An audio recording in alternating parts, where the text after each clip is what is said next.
Tamil Nadu BSP అధ్యక్షుడు Armstrong హత్య కేసులో నిందితుడైన రౌడీ షీటర్ తిరువేంగడంను ఎన్కౌంటర్ చేశారు మాధవరం పోలీసులు. హత్య కేసు విచారణలో భాగంగా 11 మంది నిందితులను గత 5 రోజులుగా విచారిస్తున్నారు. వారు వాడిన ఆయుధాలను సీజ్ చేసేందుకు మాధవరం సమీపంలోని ఒక ప్రదేశానికి నిందితులను తీసుకెళ్లారు పోలీసులు. అదే సమయంలో తిరువేంగడం తప్పించుకునేందుకు ఎస్ఐపై దాడికి ప్రయత్నించగా అతనిపై కాల్పులు జరిపారు పోలీసులు. తీవ్రంగా గాయపడ్డ అతన్ని స్థానికంగా స్టాన్లీ హాస్పిటల్కు తరలించగా ఆలోపే చనిపోయినట్లు డాక్టర్లు తెలిపారు.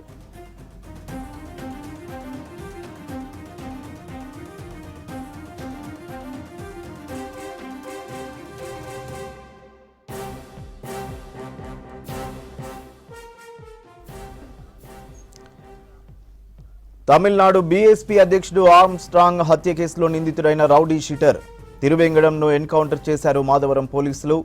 హత్య కేసు విచారణలో భాగంగా 11 మంది నిందితులను గత 5 రోజులుగా విచారిస్తున్నారు. వారు వాడిన ఆయుధాలను సీజ్ చేసేందుకు మాధవరం సమీపంలోని ఒక ప్రదేశానికి నిందితులను తీసుకెళ్లారు పోలీసులు. అదే సమయంలో తిరువేంగడం తప్పించుకునేందుకు ఎస్ఐపై దాడికి ప్రయత్నించగా అతనిపై కాల్పులు జరిపారు పోలీసులు.